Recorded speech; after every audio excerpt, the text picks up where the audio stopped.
Assalamualaikum warahmatullahi wabarakatuh. Selamat pagi jelang siang pendengar dimanapun Anda berada, kembali pada pagi jelang siang ini mengudara bersama saya Davi dalam program Talks Interaktif Dinas Kesehatan Kabupaten Aceh Singkil bekerjasama dengan Radio Extra FM.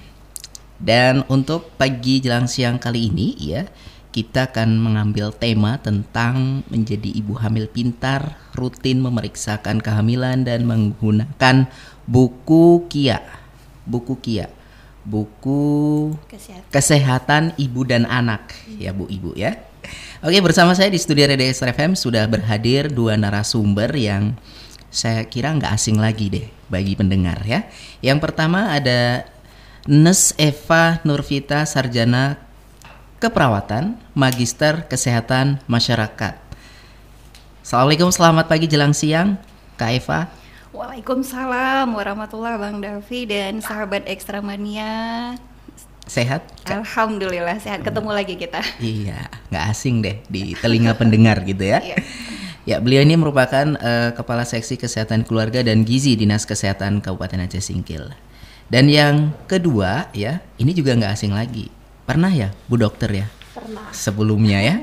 Ya ada Dr. Raden Ajeng Dewi Utari, Magister Kedokteran Spesialis Obgyn, dokter kandungan ya, Iya, Bu ya, RSUD Aceh Singkil. Assalamualaikum, selamat pagi jelang siang Bu Dokter. Waalaikumsalam warahmatullahi wabarakatuh. Senang bertemu kembali dengan Bang Davi, kemudian dengan Ekstra Mania yang hari ini kayaknya bisa kita sebut dengan bunda-bunda cantik. Bunda-bunda Iya, Bunda-bunda biar cantik. semangat. Iya. Iya kan? Kalau ayahnya Yaya Ganteng kan? Ayo ganteng. Ya baik, selama kurang lebih 1 jam ke depan ya, seperti tadi sudah saya sampaikan, tema kita menjadi ibu hamil pintar, rutin memeriksakan kehamilan dan menggunakan buku KIA-nya ya. Untuk Anda pendengar yang di rumah ya, bunda-bunda cantik ya dan ayah-ayah gantengnya yang ingin berpartisipasi ya melalui layanan interaktif kita di 081164811048 dan juga untuk layanan WhatsApp-nya di nomor yang sama, Instagram-nya juga di Radio Extra FM.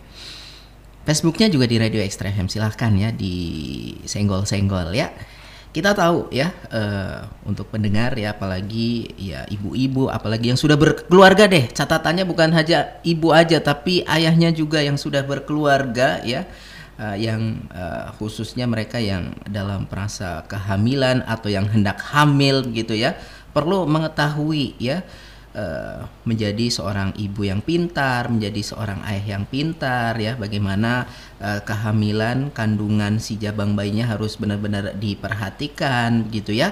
Dan ya kita langsung saja ke Bu Eva terlebih dahulu nih mengenai jumlah ibu hamil di Aceh Singkil. Dinas Kesehatan punya datanya Bu Eva? Punya dong. Masa Dinas Kesehatan nggak punya data orang hamil? Mana tahu gitu kan, biar kita data dari Radio Extra satu-satu. Tunjuk tangan gitu yang hamil gitu.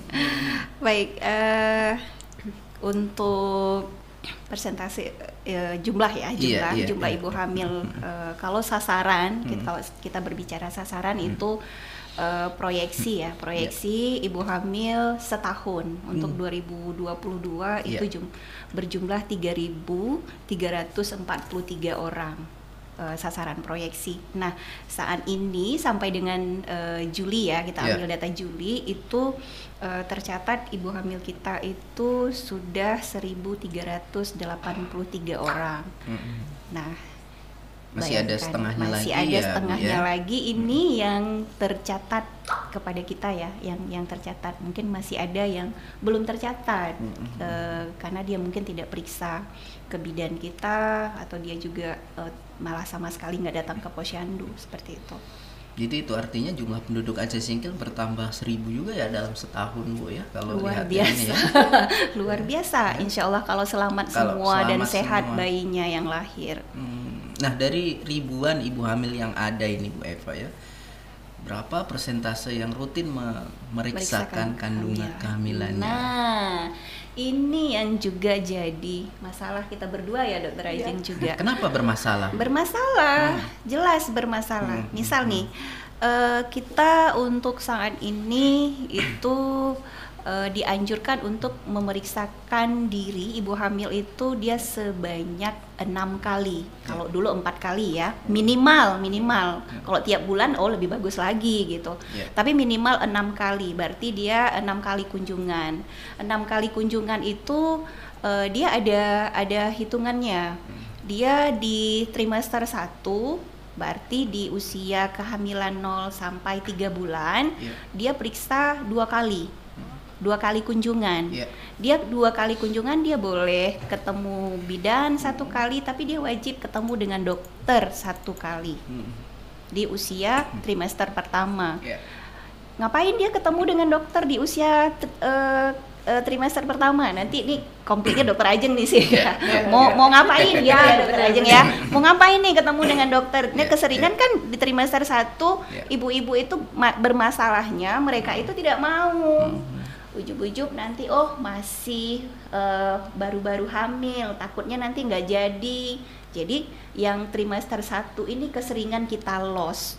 Yang kunjungan pertama di K1-nya ini sering kita tidak tercatat di kita, karena nanti dia datangnya itu udah di usia kehamilan udah 4 bulan.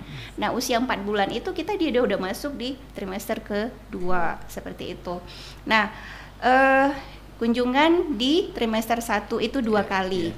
Kemudian waktu di trimester 2 di usia kehamilan 4 sampai 6 bulan itu dia harus memeriksakan lagi kehamilannya minimal 1 kali. Ya kan? Nah, baru ketika dia masuk di trimester ketiga di usia kehamilannya 7 sampai 9 bulan, dia harus memeriksakan kehamilannya itu minimal 3 kali. Jadi ada 6 kali dia itu harus kunjungan minimal, seperti itu. Nah, di trimester 3 dia juga wajib ketemu lagi dengan dokter. Mau ngapain tuh? Nanti kita setelah iklan berikut ini. Nah, masalahnya cakupan kunjungan ANC kita ya, kita menyebutkannya dengan pemeriksaan kehamilan itu dengan ANC antenatal care itu. Nah, untuk di K1 kita itu masih sangat rendah, masih 47%. Kemudian yang kunjungan di K4 itu 37%. Nah, yang lebih rendah lagi itu justru yang kunjungan di K6 yang tercatat baru cuman 2%. Nah, ini menjadi tantangan buat kami. Jadi di kesempatan ini kita juga akan menghimbau ibu-ibu itu agar memeriksakan kehamilannya baik ke dokter atau ke bidan atau memeriksakan di posyandu sehingga kita punya pantauan untuk kesehatan ibu hamilnya, seperti itu. Tapi barangkali khususnya bagi pengantin-pengantin muda yang baru hamil anak pertama, edukasi itu kan mungkin belum didapat begitu Bu Eva. Oke. Kalau pengantin, sebenarnya kita udah punya program bimbingan catin. Kalau anjurannya 3 bulan sebelum dia mendaftarkan diri menikah, 3 bulan sebelum menikah, itu dia udah harus mendapatkan bimbingan pengantin. Insya Allah puskesmas kita semua itu kita punya petugas catinnya. Nah, jadi mereka memberikan edukasi, semua sih edukasi di situ, baik itu kesehatan reproduksinya calon pengantin, kemudian kesehatan dari dia periksanya laki-laki sama perempuan ya. Cuman keseringan yang datang itu cuma satu pasangan, yang perempuannya. Nanti dia dapat imunisasi, TT, catin. Kemudian dia juga mendapatkan edukasi gizi untuk persiapan dia nanti jika hamil dan mendapatkan tablet tambah darah. Nah, di catin aja dia udah dapat tablet tambah darah dan itu harus diminum, seperti itu. Itu di pencegahan. Artinya bimbingan catin ini penting juga, makanya sangat wajib penting, juga. Tapi cuma sekali loh. Saya waktu mau nikah sekali. Emang mau berapa kali? Bimbingan Catin itu kan nanti kita juga kerjasama dengan Kemenak loh. Biasanya tuh Kemenak nanti akan mengumpulkan tuh pada Catin yang di wilayah kecamatan. Nah, nanti dia akan ngundang kadang dari dinas atau nanti dari puskesmas juga untuk diberikan materi-materi kesehatan untuk calon pengantinnya. Seperti itu, Mbak Dasfi. Oke, saya mau ke Bu Dokter. Bu Dokter, kalau boleh. tadi disebutkan kita minimal ibu hamil itu 6 kali ya, 6 kali untuk cek ke dokter. Bu Dokter, selaku dokter spesialis kandungan, pasti tanda nih siapa yang lengkap sampai 6 kali, siapa yang hanya sekali datang gitu dokter ya. Benar. Itu gimana, seberapa penting sih sebenarnya pemeriksaan kehamilan ini, Dok? Iya, jadi pemeriksaan kehamilan dari awal itu sangat-sangat penting. Ya. Jadi kan melakukan pemeriksaan itu terutama di awal kehamilan. Jadi bunda-bunda ini kebanyakan takut. Nah, takut untuk datang di awal kehamilan. Iya. Nah, jadi begitu kita terlambat haidnya, kemudian kita lakukan biasanya nih ya, ibu-ibu akan melakukan planotes sendiri. Nah, kan itu bisa dibeli bebas ya. Nah, begitu tahu dia bergaris 2, berarti dia sudah menyadari, oh saya sedang mengalami kehamilan. Tapi kebanyakan tidak mau untuk datang ke misalnya posyandu, puskesmas ataupun konsultasi langsung dengan dokter. Nah, tujuan pada trimester awal kita lakukan konsultasi untuk mendapatkan edukasi. Kemudian di situ kita nanti datang ke dokter memastikan memang ibu ini memang sedang hamil atau tidak. Kehamilannya di dalam rahim atau tidak. Kemudian untuk memastikan usia kehamilan. Karena kan kadang ada ibu yang tidak mencatat, kemudian dia lupa. Nah, jadi untuk memastikan itu yang paling baik itu adalah di awal kehamilan. Nah, jadi Bunda bisa tahu, oh usia kehamilan saya misalnya 6 minggu, taksiran bersalinnya kapan. Nah, itu sangat penting. Untuk trimester awal juga kita bisa memastikan ini janinnya tunggal atau kembar. Nah, 1 atau kembar 2, kembar 3, kembar 4 mungkin ya kan. Nah, dari situlah untuk memastikan. Kemudian di awal kehamilan itu banyak sebenarnya penyakit-penyakit yang bisa kita screening, kita dapati di awal kehamilan.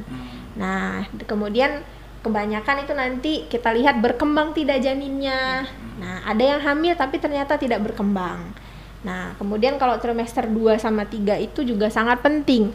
Jadi di kehamilan itu nanti Bunda bisa tahu posisi janinnya normal atau tidak normal, air ketubannya bagaimana, letak plasenta atau yang biasa orang suka bilang ari-ari. Nah, kembaran anak, ari-ari anak. Nah, itu kita tahu posisinya normal atau tidak. Sehingga nanti ibu, bunda ataupun ayah tahu diedukasi oleh dokter ataupun posyandu pada saat posyandu untuk bersalinnya bagaimana. Nah, ini sih yang masih sering tidak tercatat. Nah, dokter tahu nih kalau misalnya dia rajin posyandu, itulah tadi tujuan kita ada buku kesehatan ibu dan anak. Dalam buku itu dokter akan mencatat perkembangan janinnya, begitu juga ibunya. Dari posyandu juga seperti itu. Nah, jadi sebenarnya Bang Davi, buku ini kita ibaratkan untuk ibu hamil ini kayak handphone. Nah, bunda-bunda sama ayah kan kalau nggak bawa handphone galau keluar rumah. Aduh, tinggal nih handphone, ya kan? Nah, bela-belain balik lagi gitu ya. Kita nih berharap dari tim, terutama dokter berharap itu buku itu juga seperti itu. Jadi begitu periksa ke posyandu ataupun ke klinik bidan ataupun ke praktek, ke rumah sakit, ke praktek dokter itu harus membawa buku KIA.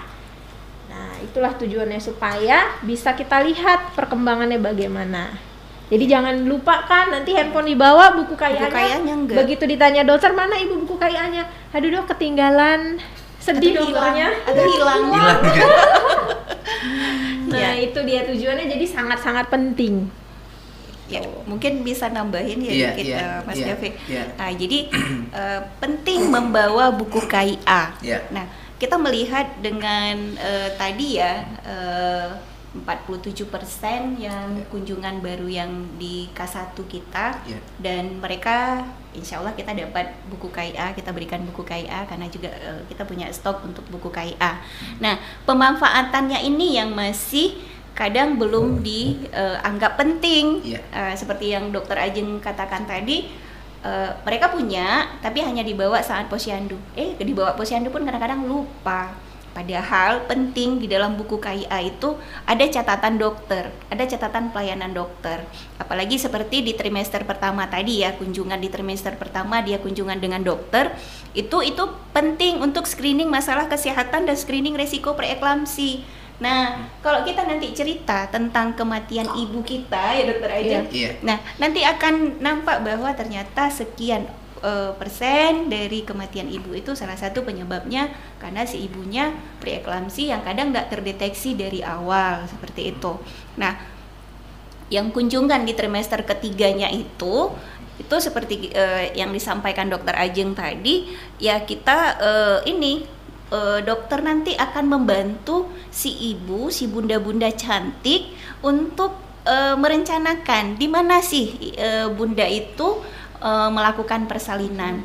Oh, kalau dia beresiko, kalau si bundanya beresiko tinggi, itu tidak dibenarkan atau tidak direkomendasikan untuk melahirkan di fasilitas kesehatan tingkat pertama. Misalnya dia memang harus melahirkan di rumah sakit karena dengan mempertimbangkan resiko-resiko yang ada sama ibu. Seperti itu.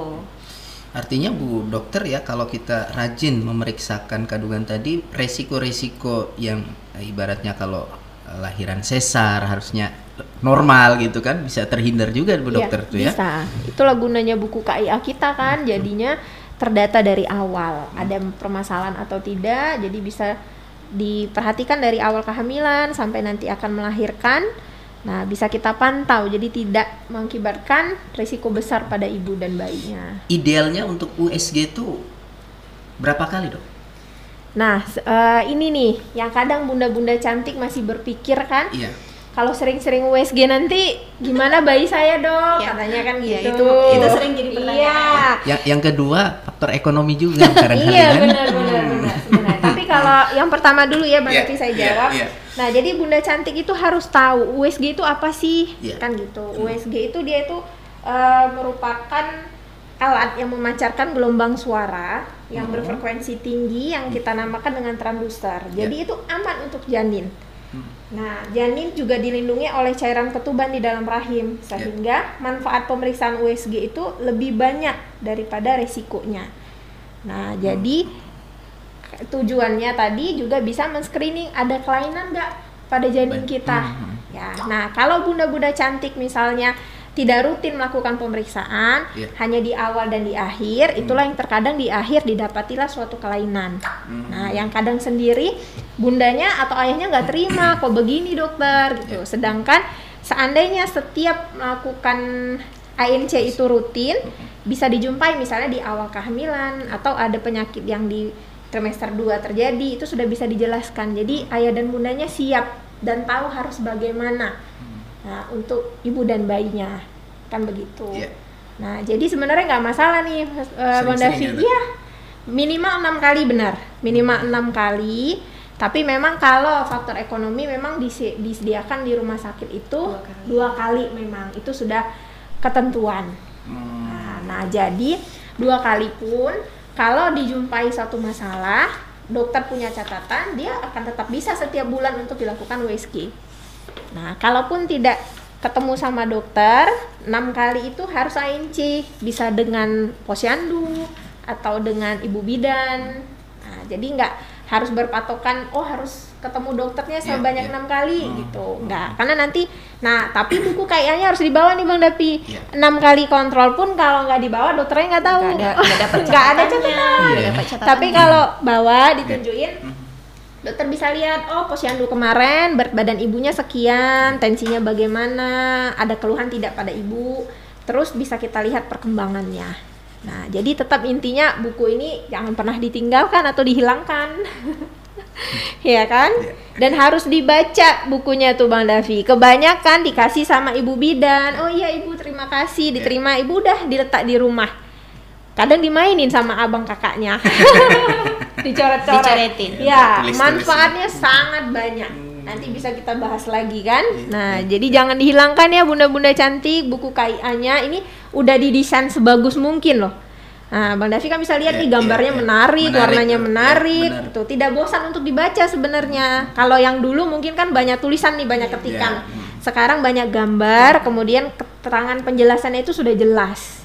Sudah Nah, lebih runut, iya. lebih runut. Ini sampai usia berapa tahun buku Ini KIA ini, Bu? sebenarnya Iya. buku KIA itu adalah peruntukannya itu untuk anaknya, dititipkan ke si ibu. Nah, kenapa dititipkan ke si ibu? Kan anaknya itu kan dari kandungan si ibu. Iya. Jadi pemantauan kesehatan bayi itu sampai dia nanti berusia 5 tahun itu ada di buku KIA. Jadi ketika dia masih janin dalam kandungan, kan juga harus dipantau tuh kesejahteraan janinnya. Iya, iya. Bagaimana memantau kesejahteraan janinnya? Ya dia kan ibunya nih yang hamil Iya. gitu, makanya dititipkan ke si ibu.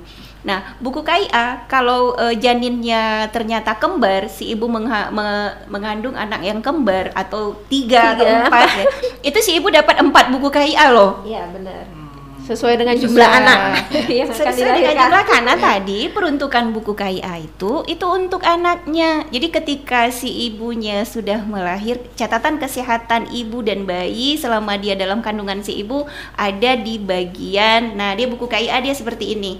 Nah, ada dia bagian sampul depan yang ada gambar ibu hamilnya sama anaknya satu sama bapaknya. Nanti ibu-ibu mungkin bisa lihat buku KIA-nya, apa bedanya? Oh, halaman depan yang ibunya masih hamil, ibunya pakai sendal jepit, nggak pakai sendal high heel. Nah, ntar dia dibalik lagi seperti ini, dibalik ternyata oh ada halaman yang khusus ketika bayinya sudah lahir. Jadi sampul buku KIA bukan dianggap salah cetak ya ibu-ibu. Iya. Kalau misalnya ngelihat buku Terbalik. KIA, oh kok bolak-balik nih, oh Kemenkesnya salah cetak, bukan. Ternyata memang di set satu nanti runut yang untuk khusus ibu ketika bayinya udah lahir dia balik seperti itu. Nah, rutin memeriksakan kehamilan, membaca buku KIA, ternyata di sana banyak ilmunya biar menjadi seorang ibu yang pintar, ibu hamil yang smart seperti. Oke, baik. Jadi nggak cuman ibunya aja yang smart, anaknya juga smart. Anaknya dan bapaknya juga wajib baca loh. Oke. Bu dokter, Iya. anak terlahir terkadang dia ada yang orang menyebut ini udah terlahir pinter, ada yang terlahir mungkin nggak pinter begitu. Saya mau tanya Bu dokter, sebenarnya ini mencetak kepintaran anak ini gimana nih Bu dokter? Ya saya bingung gitu kan. Ada anak yang mungkin, mohon maafnya ya kan, ada yang kita lihat dia kok cerdas gitu kan, ada yang kurang cerdas gitu. Itu gimana Bu dokter? Nggak tahu ya. Kalau dari bagian obgyn ya, obstetrik Iya, iya. ginekologi kita, Iya. nah itu ada yang namanya program 1000 hari awal kehidupan. 1000 hari. Iya. 1000 HPK. Jadi di awal sebenarnya bunda-bunda cantik sama ayah yang baru menikah mau menginginkan seorang anak, itu sebenarnya lebih baik mulai dari program awal. Misalnya tadi 1000 hari. Nah, sebelum namanya prekonsepsi, sebelum terjadi kehamilan, si ibu juga harus dipersiapkan nih. Dia harus siap untuk hamil, harus paham apa itu kehamilan dan bagaimana nanti ke depannya, itu harus dipersiapkan. Nah, ayah harus mendukung. Kalau tidak ada kesiapan ya nggak akan terjadi sesuai yang diharapkan, kan begitu. Jadi nanti dari prekonsepsi itu sudah bisa mengkonsumsi vitamin. Nah, kemudian nanti jika ibunya hamil, mulai dari kehamilan awal sampai dengan melahirkan bahkan menyusui juga harus mengkonsumsi vitamin. Nah, itu yang kita sebut dengan 1000 hari kita persiapkan kan dari awal kehidupan. Nah, cuman kebanyakan kita sih memang ya suka los ya bahasanya kan, nggak ini. Pokoknya berumah tangga tanpa persiapan, hamil. Nah, hamil juga nanti itu masih banyak ibu-ibu yang takut untuk ke posyandu, ya mungkin jarak, atau ayah yang tidak mensupport, mendukung untuk mengantar, ayo bunda kita posyandu, kurangnya edukasi. Nah, jadi memang harus dipersiapkan dari awal tuh Mbak Davi kalau kita mau mendapatkan yang cerdas. Jadinya ibunya harus pintar, ayah pintar, terjadilah anak yang cerdas, ya kan? Kalau ibunya nggak tahu pertumbuhan kembang anak, selama kehamilan dia harus bagaimana, ya nggak akan terjadi yang diharapkan, kan begitu. Nah, makanan khususnya dokter sering makan ikan, gitu, ayam gitu dok ya? Iya benar. Betul. Kan? Itu terkait ini ya, gizi ibu hamilnya juga harus diperhatikan, Mas Devi. Nah, kalau cerita itu nih saya nambahin aja Iya, ya, iya, karena Dok. pasti minta suplemennya dong. langsung anaknya lahirnya pintar. Nggak gitu. Ya nggak kayak gitu. Karena banyak faktor juga kan yang mempengaruhi nanti bagaimana anak yang dikandung si ibu itu bisa terlahir. Yang penting dia lahir sehat, karena nanti dengan dia sehat itu juga akan menyiapkan generasi yang cerdas seperti itu. Nah, seperti cerita Dokter Ajeng ketika 1000 HPK-nya saja si ibunya itu mengalami anemia. Kemudian dia kurang gizi, tokek, kurang energi kronik. Otomatis kalau si ibunya kurang gizi, kira-kira anaknya akan dapat gizi yang baik apa enggak? Ya enggak. Nah, terus di dalam masa kehamilan yang 1000 hari itu adalah golden period, ada trimester 1 ya Dokter Ajeng ya. Itu proses pembentukan otak janin. Nah, bayangkan ketika si ibu kekurangan gizi, lingkungannya tidak sehat, ketika proses perkembangan otak terbentuk, nah bagaimana kita mau menceritakan generasi ini untuk lahirnya aja dia udah nggak bermodal gitu. Ya kan? Benar. Nah, setelah dia lahir, dia nggak mendapatkan ASI eksklusif. Kemudian juga belum pemberian makan pendamping ASI-nya tidak tepat. Belum waktunya dia dikasih makan, dia dikasih makan duluan gitu. Terus dengan komposisi makanan juga yang mungkin lebih banyak karbohidrat daripada protein atau lemak, vitaminnya, ditambah lagi dengan sanitasi. Belum lagi bapaknya nggak ngasih anaknya imunisasi. Kenapa? Anaknya nangis malam, terganggu tidur bapaknya. Nah, apakah akan menjamin si anaknya bisa untuk modal dia bisa cerdas? Apakah menjamin? Ditambah lagi ibunya tidak smart. Kenapa tidak smart? Dia nggak pernah baca buku KIA. Di sini ada untuk tumbuh kembang anak juga ibunya bisa berperan, bapaknya juga bisa berperan memantau stimulasi apa yang diberikan ke anaknya, pola asuh yang bagaimana. Jadi nggak serta-merta dia langsung lahir, oh udah pintar dia. Ada banyak yang mempengaruhi seperti itu. Nah, jadi ada banyak ya Dokter Ajeng nih. Jadi nih kan Mbak Davi sebenarnya kalau Bunda di rumah ada nih buku KIA, Bundanya bisa lihat. Jadi di buku KIA itu sudah ada edukasi yang sangat banyak, ya kan? Nah, ada tabel porsi makan dan minum ibu hamil untuk kebutuhan sehari. Bergambar dia loh Bang Davi, jadinya keren, kelihatan di situ dalam sehari itu menarik. Ibunya itu harus bagaimana porsi makannya. Halaman 19. Secara umumnya ini ada di halaman 19. Itu kan ada gambar ikan, ada gambar pisang, semuanya ada nasi. Nah, ini nih yang terkadang Bang Davi ada tapi tidak dibaca. Diabaikan. Iya benar. Nah jadi memang yang terbaik itu kalau makanan tadi kan kayak minuman kita juga butuh mineral. Jadi minum air putih itu sebaiknya 8-12 gelas per hari untuk ibu hamil. Nah kemudian porsi makannya itu harus ada makanan pokok, ada protein hewani, protein nabati, sayuran, buah-buahan. Yang zaman sekarang ini lebih simpel lagi nih Bang Davi. Karena udah diolah dengan berbagai macam, ya kan? Gak kayak ibu hamil dulu, harus makan nasi, ada ikan, ada ayam, nengoknya aja kita udah enek. Nah, ya kan? Benar. Zaman sekarang banyak tuh menu sehat yang dicampur jadi satu, jadi makanan misalnya snack pendamping untuk ibu hamil atau makanan pokok untuk ibu hamil. Nah, jadi itu tadi ibu hamil harus pintar.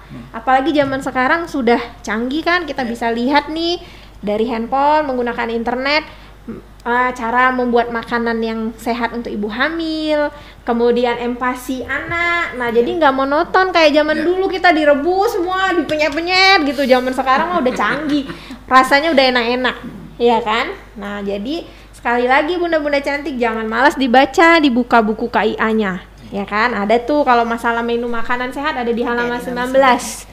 Nah di situ ayahnya juga baca, jadi kan bisa semangat kerja. Oh hari ini harus beli ikan nih, hari ini harus beli ayam nih, beli daging, ya kan? Nah, oke, baik, memang kuncinya adalah pada saat hamil ternyata ya. Nah, tapi kalau sudah keluar misalnya sudah lahiran begitu ya Bu ya. Ini ada persepsi orang mumpung masih kecil nih kasih susu, tapi ternyata lebih bagus pada saat di kandungan Bu ya. Ya dari awal sih sebenarnya persiapannya dari awal, sama yang kayak dibilang tadi sama Nurse Eva kan, begitu keluar juga buku KIA-nya sangat berguna. Nah, jadi ada di situ tumbuh kembang anak. Nah, Bunda Cantik sama Ayah Ganteng bisa baca nih. Nanti misalnya usia 0 sampai 3 bulan. Bayi yang normal itu bagaimana sih tumbuh kembangnya? Nah, jadi bisa dibaca. Kita lihat, perhatikan nih anak kita sesuai nggak ya gitu kan. Nah, misalnya usia 6 sampai 12 bulan sesuai nggak dengan tingkah anak kita di rumah. Kalau tidak sesuai, itulah yang harus segera kita konsultasikan ke dokter. Nah, atau dibawa ke posyandu, konsultasikan dengan tim kesehatan. Nah, jadi jangan terlambat. Ya kan? Nah, banyak tuh tumbuh kembang anak terlambat. Sudah besar, misalnya 2 tahun anak saya nggak bisa jalan dong, nggak bisa berbicara, tidak fokus. Nah, kenapa? Gitu kan? Bunda sama ayahnya nggak mau pintar. Ada buku pintarnya tapi nggak dibaca, ya kan? Nah, kalau dibaca dari awal nih udah siap nih. Jadi nanti anaknya lahir 0 sampai 3 bulan diperhatikan. Gak usah kan Bunda Cantik, dokter juga nih waktu pertama kali punya bayi ini kan belajar nih. Kita lihat nih, baca. Anaknya seharusnya 0 sampai 3 bulan tuh sudah bisa seperti ini. Kita lihat anak kita udah bisa belum ya kan gitu. Nanti ada stimulasinya itu. Cara memberikan rangsangan si anak ini bisa nggak melakukan sesuai dengan urutan tumbuh kembang anaknya. Nah, baik. Menarik untuk pendengar yang di rumah ya, yang lagi stay, jika ingin bertanya melalui line interaktif kita silahkan di 0811-648-1048 atau di layanan WhatsApp-nya di nomor yang sama. Saya mau ke Bu Eva, kita di Aceh Singkil sejauh ini sudah ada Bu, angka kematian ibu maupun angka kematian bayi? Sudah ya? Ya, berbicara tentang angka kematian ibu, kalau angka ya kita menghitungnya angka jumlah kematian per 100.000 kelahiran hidup. Jadi kita bicara kasus aja deh.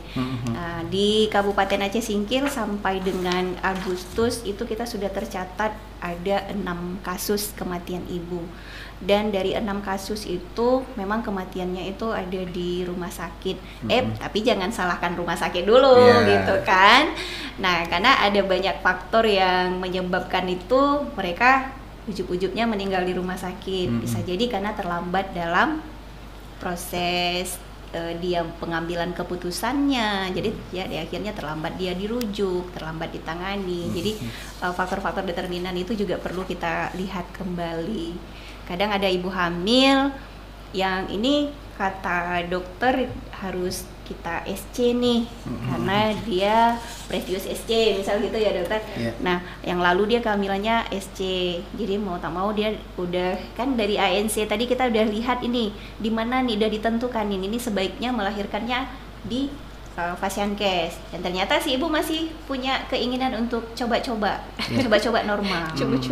Nah jadi ketika sudah ini ya sudah bermasalah baru diantar ke rumah sakit. Nah, jadi penanganannya kan udah lebih susah seperti telat itu. Bahkan. Iya. Ya. Oke, saya mau ke penelpon. Halo, assalamualaikum, selamat siang.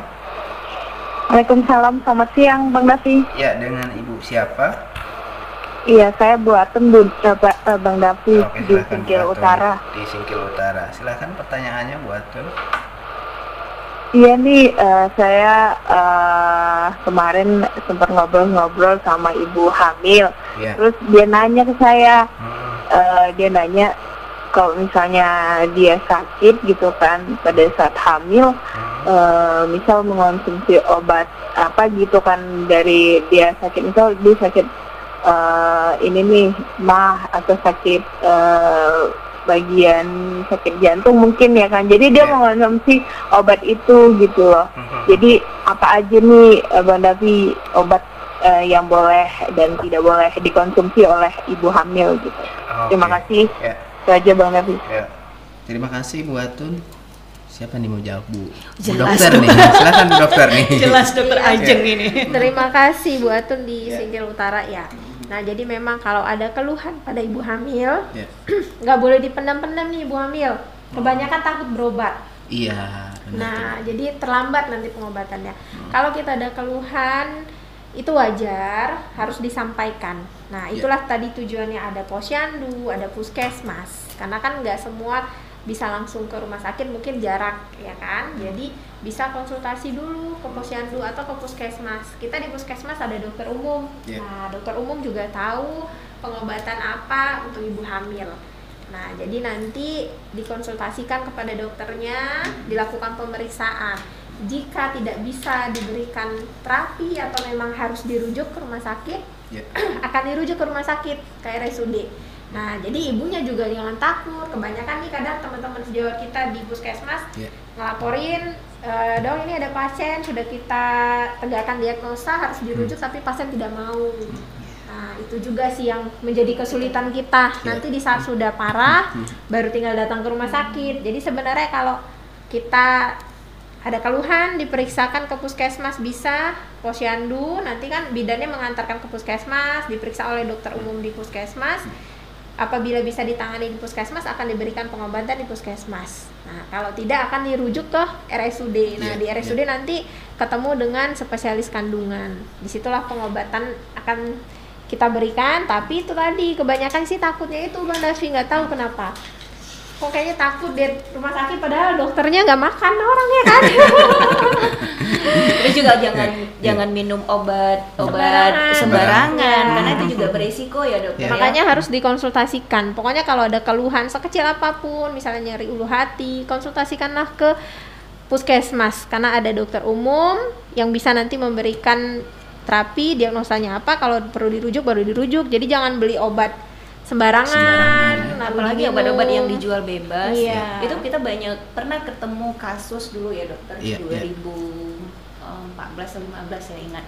Itu karena ibu pertama dia sih tidak ingin kehamilannya diketahui karena akan mengganggu pekerjaannya. Kemudian dia juga kan bawaan hamil sering sakit kepala tuh. Nah jadi dia minum obat-obat yang di warung, yang dibeli bebas, yang dijual bebas. Nah mungkin itu ya ada faktor lain mungkin saya tidak, tapi setelah kami coba telusuri rekam jejaknya itu memang kebiasaannya. Jadi setiap sakit kepala dia minum obat bebas, konsumsi itu. Nah begitu lahir bayinya itu cacat kongenital, dia tidak punya lengan, tidak punya kaki. Nah jadi makanya penting ibu-ibu itu pinter. Jadi tapi bukan sok pintar. Benar. Jadi nanti ini tanya di Google nih, di kata Google minum obat ini. Ya enggak seperti itu. Terkadang memang konsumsi obat itu kan yang harus melalui pemeriksaan gitu. Jadi ada gejala, ya kita juga periksa. Demikian Mas Davi dan juga ibu-ibu pintar lainnya. Buat yang di rumah tadi ya.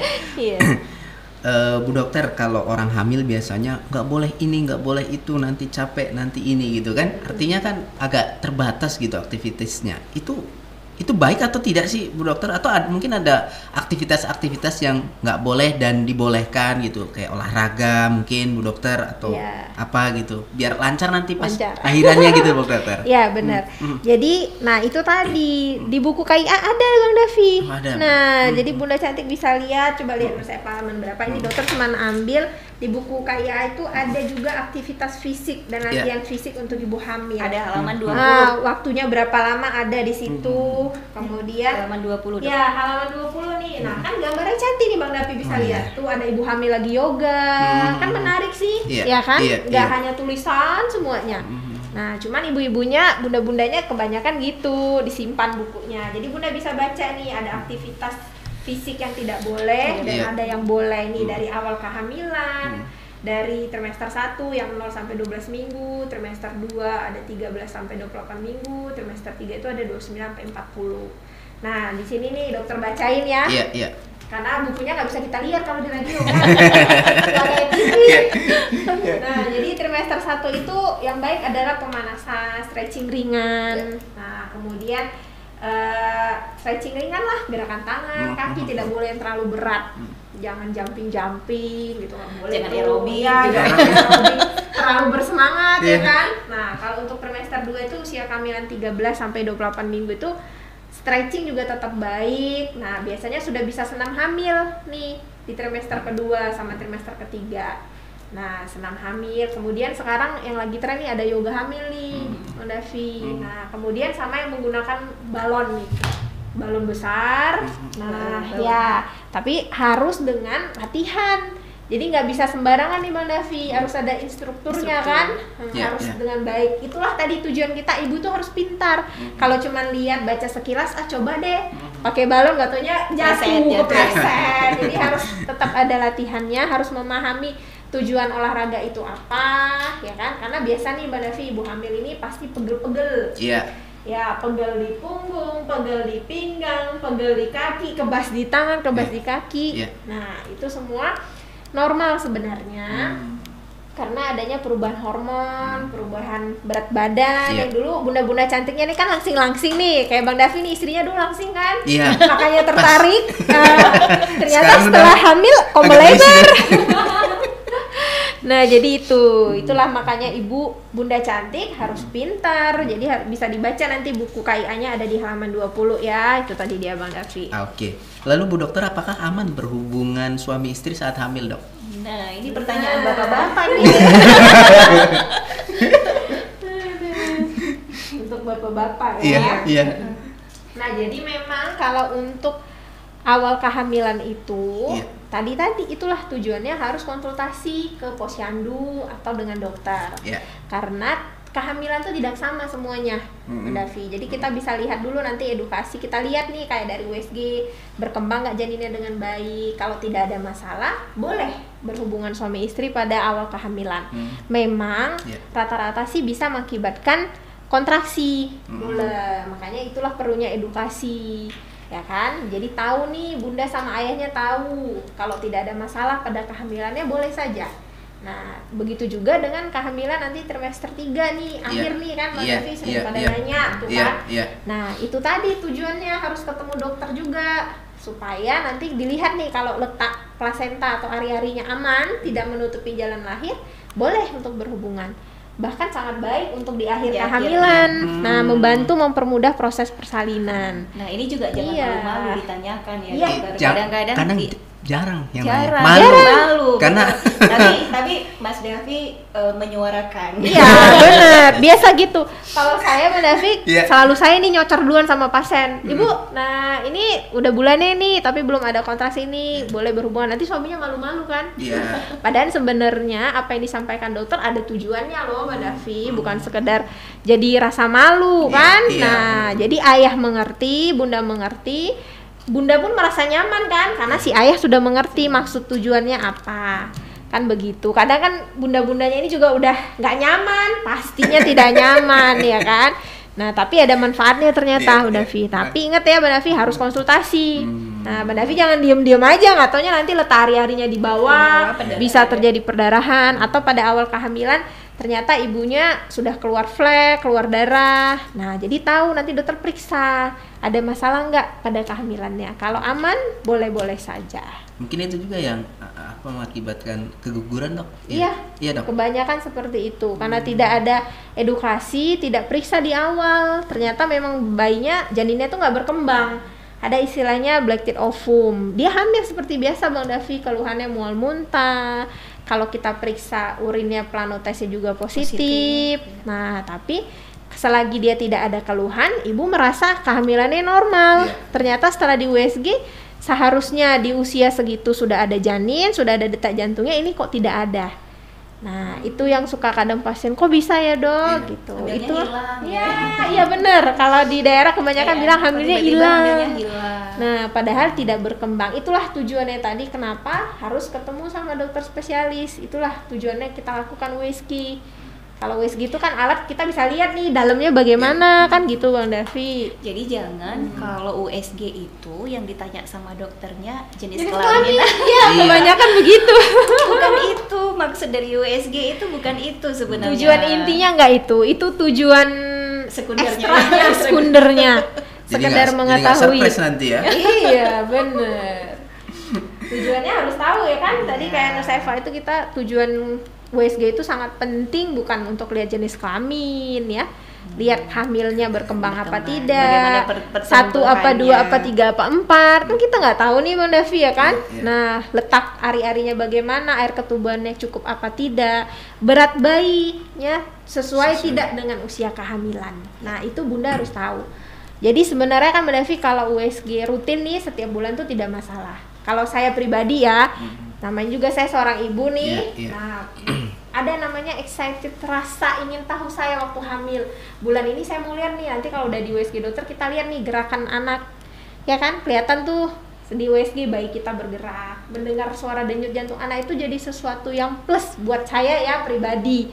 Nah jadi semangat baru nih, aduh bulan depan mood boosternya bulan depan nih saya mau lihat lagi nih si bayi kan gitu.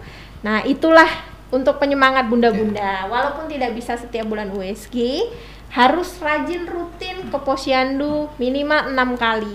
Nanti dari posyandu akan membuatkan rujukan dari puskesmas untuk ketemu dokter minimal 2 kali. Nah jadi awal hamil itu yang paling penting nih Bang Davi. Kalau awal hamil tidak ketemu dokter nggak tahu cerita alur ceritanya nih, tiba-tiba di akhir kehamilan itulah yang suka dijumpai, misalnya kelainan kongenital, keadaan bayi yang tidak baik, ternyata ibunya gizi buruk, nah, penyakit penyerta ibunya ternyata banyak. Nah itu yang suka akhirnya lah terjadilah angka kematian ibu kita meningkat. Karena datang ke dokter itu sudah terlambat. Di akhir sudah mau melahirkan, bahkan kadang sudah gawat lah bahasa kita gitu kan, sudah gawat baru ketemu sama dokternya. Jadi jangan males, jangan takut awal kehamilan, ajak ayahnya, ayo ayah, paksa. Ayahnya juga harus punya waktu kan untuk bundanya nih mengantarkan paling tidak ke posyandu ataupun ke rumah sakit. Kalau idealnya dok, istri saya kan kemarin lahiran anak pertama sesar tuh dok. Ya. Ideal untuk anak kedua berapa tahun tuh dok? Oh ini udah rencana ini.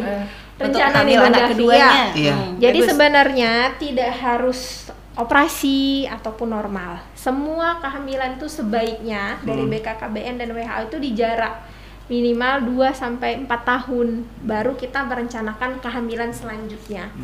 Nah jadi jangan karena SCO harus nunggu nih, terus kalau PSP setiap tahun, nah itu nggak boleh. Itu nggak baik. Yang pertama tidak baik untuk ibunya sendiri, kesehatan ibunya belum sempurna nih Bang Davi, dia belum pulih. Yang namanya seorang ibu mulai dari hamil, melahirkan, itu banyak proses yang dialami yang baru oleh ibu. Jadi begitu dia selesai lahiran, dia belum pulih, harus menyusui kan, harus ASI, dia harus ngurus anak, tumbuh kembang anak. Belum dia rasa tenang, udah hamil lagi.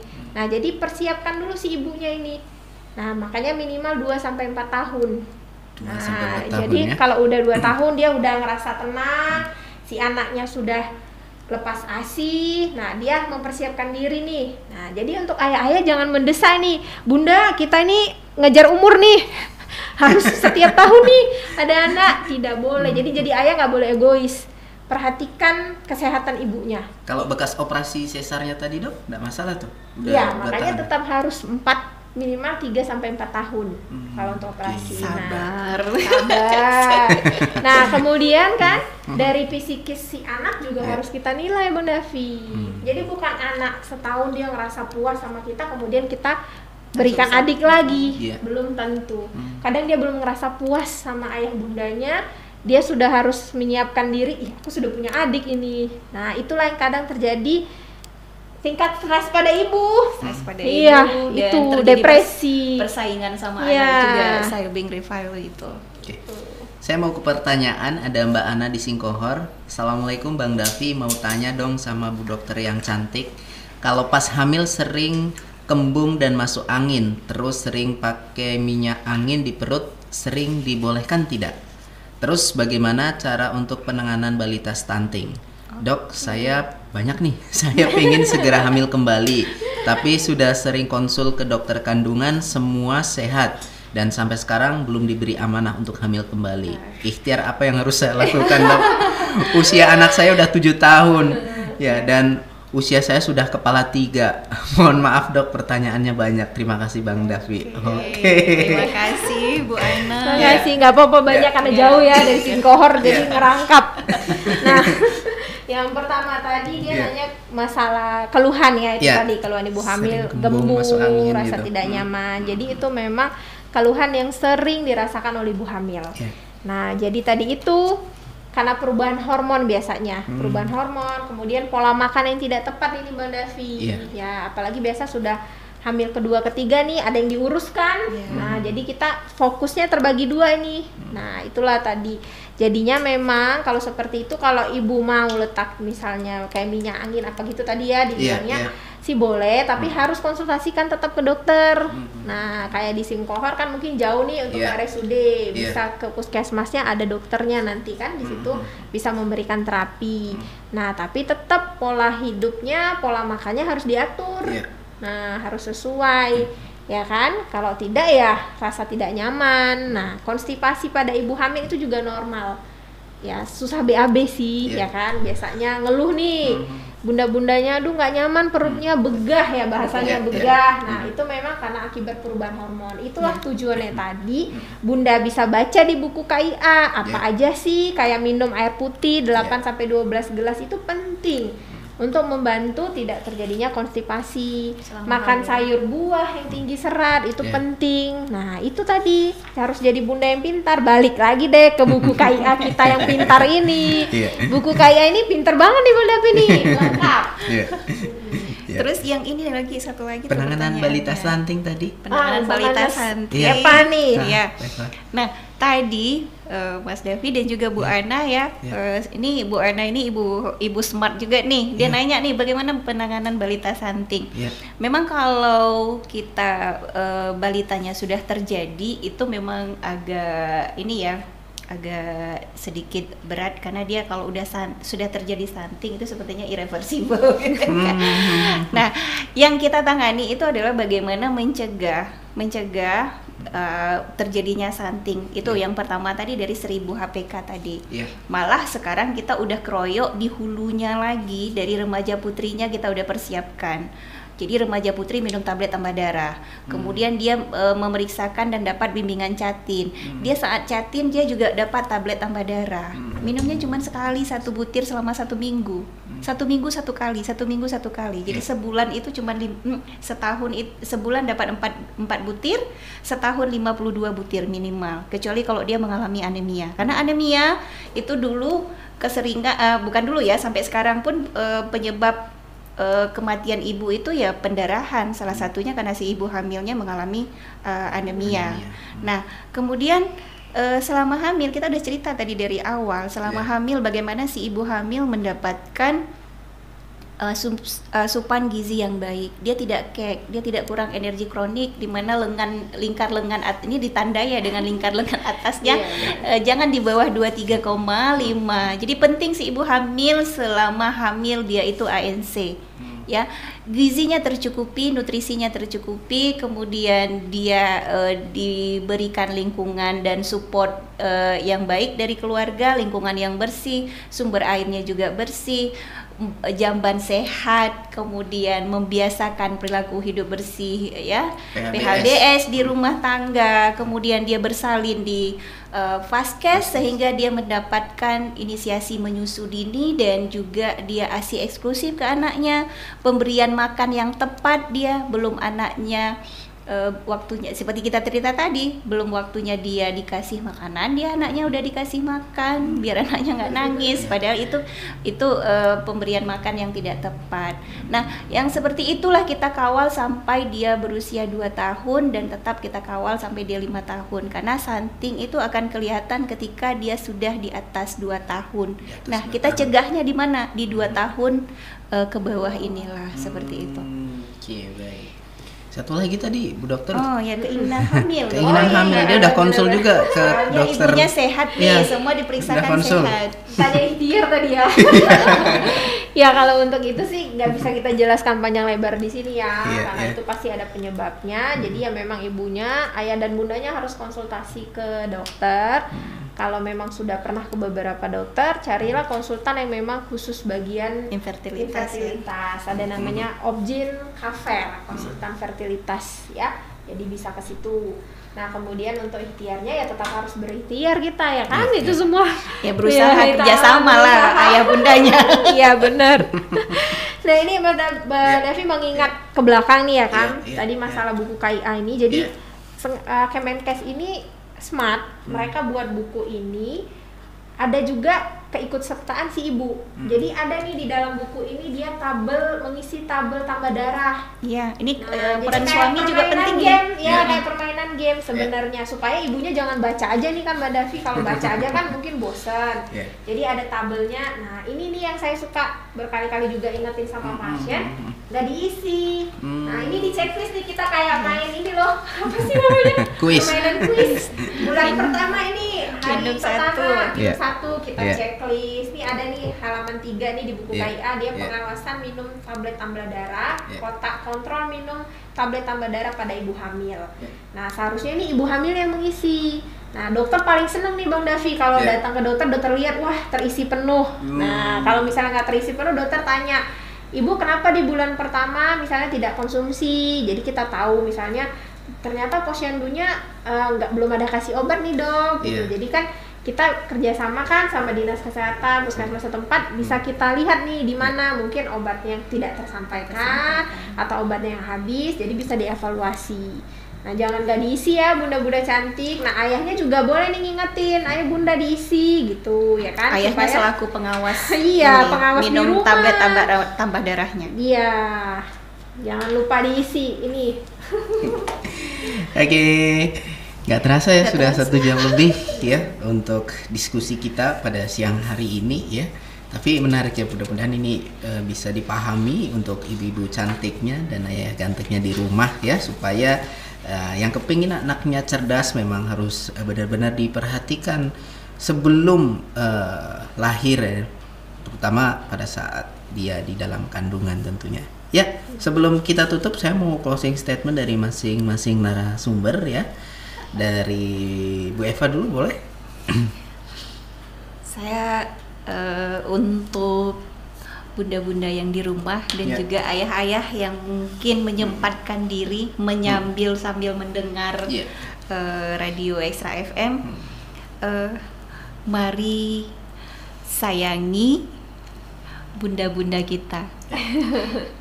Ayo peduli dengan kesehatan ibu hamil dengan membaca dan mempelajari buku KIA. Singkat itu saja Mas Davi. Oke. Bu Dokter? Oke, kalau dari saya nih Bang Davi, ayo bunda-bunda cantik jadilah ibu hamil yang pintar.